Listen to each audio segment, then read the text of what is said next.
ವೀಕ್ಷಕರೇ ನಮಸ್ಕಾರ.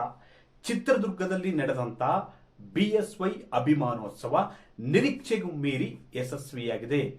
ನೋಡಿ, ಈ ಒಂದು ಯಶಸ್ಸು ಬಿಎಸ್ವೈ ಅಭಿಮಾನೋತ್ಸವ ಕಾರ್ಯಕ್ರಮದ ಯಶಸ್ಸು ರಾಜ್ಯ ರಾಜಕಾರಣದಲ್ಲಿ ಬಹುದೊಡ್ಡ ಸಂಚಲನ ಉಂಟು ಮಾಡಿದೆ. ಅಷ್ಟೇ ಅಲ್ಲ, ಬಹುದೊಡ್ಡ ಭೂಕಂಪ ಕೂಡ ಉಂಟು ಮಾಡಿದೆ ಅಂದ್ರೆ ತಪ್ಪಾಗಲಿಕ್ಕಿಲ್ಲ. ನೋಡಿ, ರಾಜ್ಯದ ಮೂಲೆ ಮೂಲೆಯಿಂದ ಬಂದಂತಹ ಲಕ್ಷಾಂತರ ಜನರು ಈ ಒಂದು ಬೃಹತ್ ಸಮಾವೇಶಕ್ಕೆ ಸಾಕ್ಷಿಯಾದರು. ನೋಡಿ, ಬಹುತೇಕ ಈ ಯಶಸ್ಸಿನ ಸಮಾವೇಶ ಬಿಎಸ್ವೈ ಅಭಿಮಾನೋತ್ಸವ ಆಡಳಿತಾರೂಢ ಕಾಂಗ್ರೆಸ್ ಪಕ್ಷಕ್ಕೆ ಬಹುದೊಡ್ಡ ಸಂದೇಶವನ್ನೇ ನೀಡಿದೆ. ನೋಡಿ, ಆಡಳಿತಾರೂಢ ಕಾಂಗ್ರೆಸ್ ಪಕ್ಷ ಅಧಿಕಾರಕ್ಕೆ ಬಂದು ಮೇ 20ಕ್ಕೆ 3 ವರ್ಷಗಳಾಗ್ತವೆ.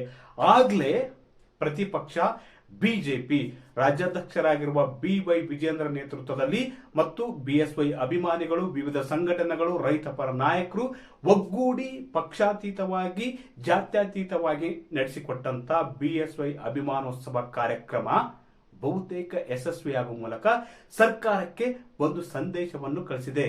ನೋಡಿ, ಅಧಿಕಾರದಲ್ಲಿದ್ದಾಗ ಜನರು ಬರುವುದು ಸುಲಭ, ಅಧಿಕಾರದಲ್ಲಿ ಇರತಕ್ಕಂಥ ಪಕ್ಷಕ್ಕೆ ಜನರನ್ನು ಸೇರಿಸುವುದು ಸುಲಭ. ಆದ್ರೆ ಪ್ರತಿಪಕ್ಷಗಳಿಗೆ ಹಾಗಾಗುವುದಿಲ್ಲ, ಜನರು ಅಷ್ಟೊಂದು ಸುಲಭಕ್ಕೆ ಸೇರುವುದಿಲ್ಲ. ಆದ್ರೆ ಚಿತ್ರದುರ್ಗದಲ್ಲಿ ನಡೆದಂತ ಈ ಒಂದು ಸಮಾವೇಶ ನಿರೀಕ್ಷೆಗೂ ಮೀರಿ ಯಶಸ್ವಿ ಆಗಿದ್ದಲ್ಲದೆ 6 ರಿಂದ 10 ಲಕ್ಷಕ್ಕೂ ಹೆಚ್ಚು ಜನರು ಭಾಗವಹಿಸಿದ್ದರು ಅಂತ ಕೂಡ ಹೇಳಲಾಗ್ತದೆ. ಹಾಗಾದ್ರೆ ಬಿಎಸ್ವೈ ಸಮಾವೇಶ ಕೊಟ್ಟಂತಹ ಸಂದೇಶಗಳೇನು? ನೋಡಿ, ಯಾರು ಹೇಗೆ ಬೇಕಾದ್ರೂ ಕೂಡ ಅರ್ಥೈಸಿಕೊಳ್ಬಹುದು. ಆದ್ರೆ ನಿಜವಾಗಿಯೂ ಬಿಎಸ್ವೈ ಅಭಿಮಾನೋತ್ಸವ ಸಮಾವೇಶ ಕೊಟ್ಟಂತಹ ಸಂದೇಶಗಳಾದ್ರೂ ಏನು?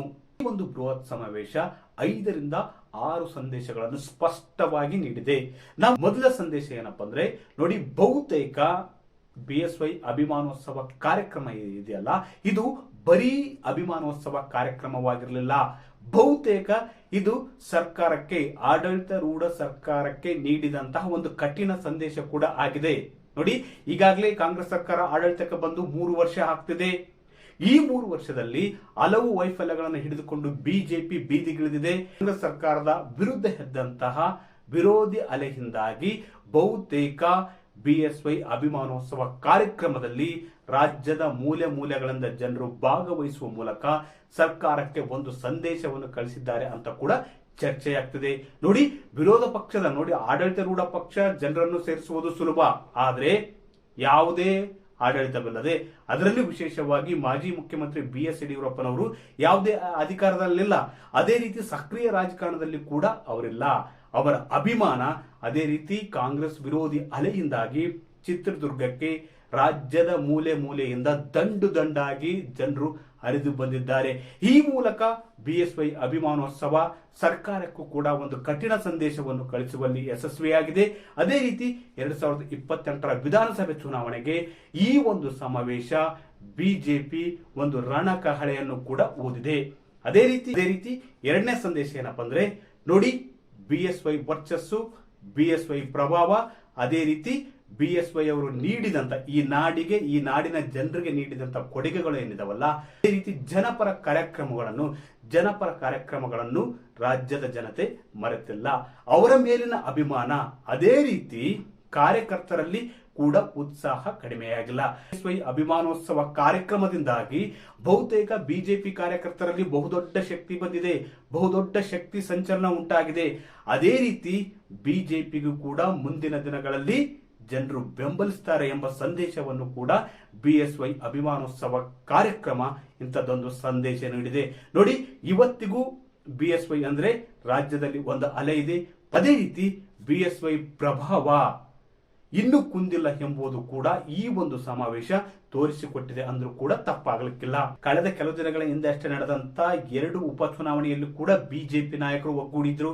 ರಾಜ್ಯಾಧ್ಯಕ್ಷರಾಗಿರುವ ಬಿವೈ ವಿಜೇಂದ್ರ ಅವರು ತುಂಬಾ ಜಾಣ್ಮೆಯ ಹೆಜ್ಜೆಯನ್ನಿಟ್ಟು ಎಲ್ಲರನ್ನೂ ಒಗ್ಗೂಡಿಸುವ ಒಂದು ಪ್ರಯತ್ನ ಮಾಡ್ತಿದ್ದಾರೆ. ಅಷ್ಟೇ ಅಲ್ಲ, ಬಿಎಸ್ವೈ ಅಭಿಮಾನೋತ್ಸವ ಕಾರ್ಯಕ್ರಮವೂ ಕೂಡ ಬಿಜೆಪಿ ನಾಯಕರಲ್ಲಿನ ಒಗ್ಗಟ್ಟು ಕೂಡ ಮತ್ತಷ್ಟು ಇಮ್ಮಡಿಗೊಳಿಸುವಂತೆ ಮಾಡಿದೆ. ನೋಡಿ, ಈ ಒಂದು ಸಮಾವೇಶದ ಎಲ್ಲ ನಾಯಕರು ಭಾಗವಹಿಸಿದ್ದಾರೆ.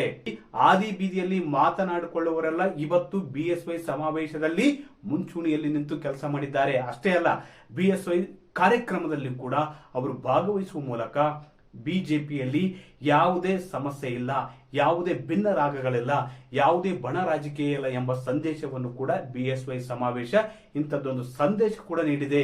ಬಿಎಸ್ವೈ ಅಭಿಮಾನೋತ್ಸವ ಬೃಹತ್ ಸಮಾವೇಶ ಇದೆಯಲ್ಲ, ನಿರೀಕ್ಷೆಗೂ ಮೀರಿ ಯಶಸ್ವಿಯಾಗಿದೆ. ಅಂದ್ರೆ ಬಹುತೇಕ ಆಡಳಿತಾರೂಢ ಕಾಂಗ್ರೆಸ್ ಸರ್ಕಾರದ ವಿರುದ್ಧ ಇದ್ದಂತಹ ಒಂದು ಆಕ್ರೋಶ ರಾಜ್ಯದ ಜನರನ್ನು ಚಿತ್ರದುರ್ಗಕ್ಕೆ ಕರೆದುಕೊಂಡು ಬರುವಂತೆ ಮಾಡಿದೆ. ಬಿಎಸ್ವೈ ಅವರ ಮೇಲಿನ ಅಭಿಮಾನ, ಅದೇ ರೀತಿ ನಾಡಿಗೆ ಕೊಟ್ಟಂತ ಕೊಡುಗೆ, ಅದೇ ರೀತಿ ಅವರು ನೀಡಿದಂತ ಜನಪರ ಕಲ್ಯಾಣ ಕಾರ್ಯಕ್ರಮಗಳಿಂದ ಜನರು ಕೂಡ ಚಿತ್ರದುರ್ಗಕ್ಕೆ ಆಗಮಿಸಿದ್ರೆ, ಮತ್ತೊಂದು ಕಡೆ ಸರ್ಕಾರದ ವಿರುದ್ಧ, ಆಡಳಿತಾರೂಢ ಸರ್ಕಾರದ ವಿರುದ್ಧದ ಆಕ್ರೋಶ ಕೂಡ ಈ ಜನಸಂದಣಿ ಸೇರುವುದಕ್ಕೆ, ಈ ಜನದಟ್ಟಣೆ ಸೇರುವುದಕ್ಕೆ ಬಿಎಸ್ವೈ ಅಭಿಮಾನೋತ್ಸವ ಕೂಡ ಕಾರಣವಾಗಿದೆ. ಅದೇ ರೀತಿ ಸರ್ಕಾರದ ವಿರುದ್ಧ ಈ ಒಂದು ಸಮಾವೇಶವಿದೆಯಲ್ಲ, ಒಂದು ಎಚ್ಚರಿಕೆ ಗಂಟೆಯನ್ನು ಕೂಡ ನೀಡಿದೆ ಅಂದ್ರೂ ಕೂಡ ತಪ್ಪಾಗಲಿಕ್ಕಿಲ್ಲ.